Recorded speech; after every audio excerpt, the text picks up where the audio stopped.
Hey everyone, how you doing today? It's me, David, coming to you from my whiskey den here in Central Ohio.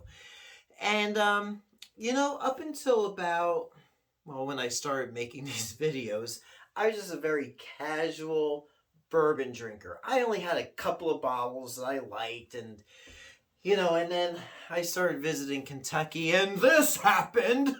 All right. Um so today I'm going to talk to you a little bit about terminology. So, not recently, in the last year, I visit a couple of distilleries and pick up a couple of bottles of bourbon here and there, and I kept hearing this term, MGP, MGP, and the straw that broke the camel's back went to the Three Rivers Distillery in Fort Wayne, Indiana.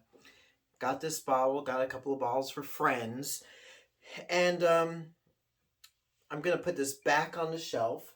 I'll put it right here so you can see it, but I'm not really talking about Three Rivers today. But Allison at Three Rivers, who I'm not talking about,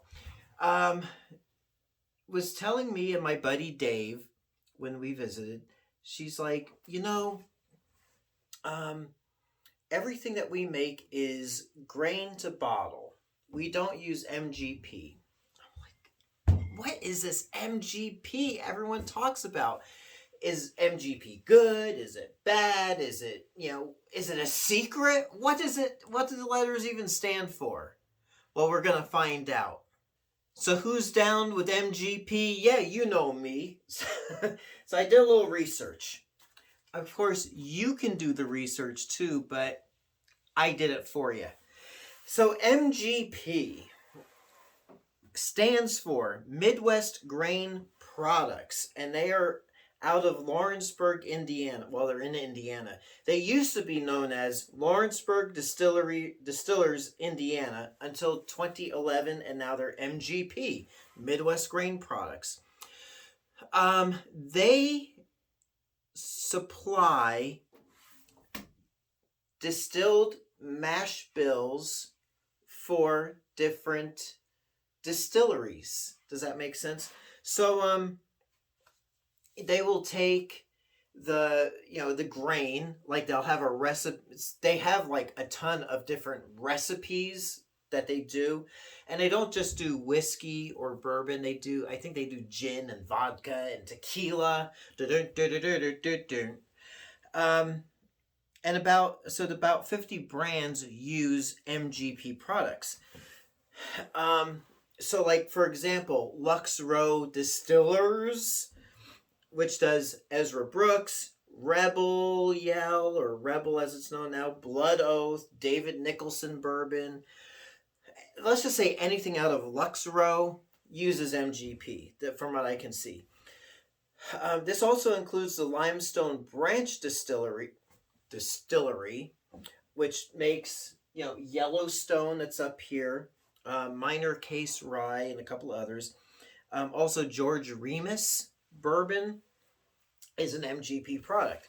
So, does this mean that this is inferior bourbon? I don't think so, because a lot of these bourbons, Blood Oath I haven't had it yet. My buddy Jason in Idaho has a bottle for me. If we can get out there, we're hoping to in the next few months. So those are my notes on that. So I'm going to put the notes here. Sorry, guys. Does it mean it's bad? No.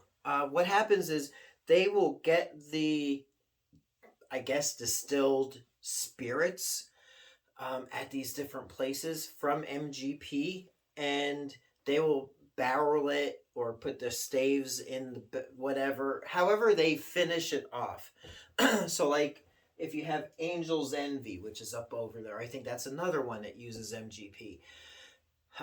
They get the spirits, they barrel it, and then they finish it in the port wine barrels. It's kind of like, let's say you have, I grew up in Jersey, so I'm going to use a pizzeria analogy.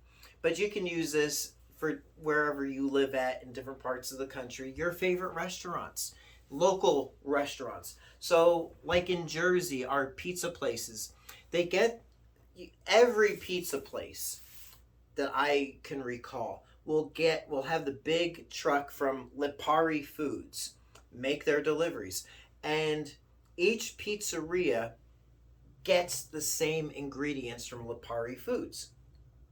However, each pizzeria has like a different flavor for their pizza. And when I lived in Jersey, I had a favorite pizzeria, and then the other pizzeria that might be next to it isn't so good, or I didn't care for it as much. But they use the same ingredients from the same supplier, and that's kind of like what the MGP does. They supply your favorite whiskey brand with the ingredients or raw materials, the pizza dough as it were, and the sauce and the cheese and the toppings. But each I'm just going to say distillery, even if they don't distill the stuff at the distillery, but they will finish it off and prepare that spirit with their own signature. So and I don't know the mash bills, but let's say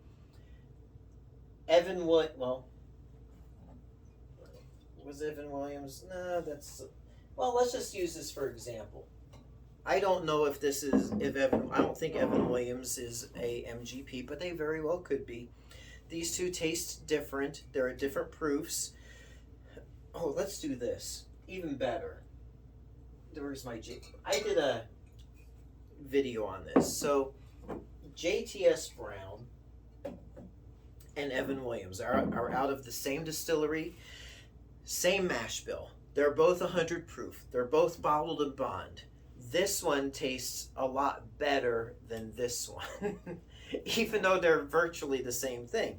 But it's the way that they're finished, and maybe the barrels that are used, and the blends and all that. So you have like the same thing, but it's different. And that's basically what happens when you have the MGP stuff. Same raw materials, but different tasting products. So I hope that makes sense. You're probably a casual drinker like I am, and don't know what these words mean. So that's in a nutshell what MGP is. So when the next time you hear someone talk about, well, our bourbon is not MGP, now you know what he's talking about, right? Right. So there you got it. I'll leave it there. So until next time, it's me, David, coming to you from my whiskey den here in Central Ohio. I hope your next pour is your best pour, and we'll catch you next time. Thank you for watching. Hey everyone, if you like what you see, please like and subscribe so you can be notified of future videos as they drop. Thanks for watching.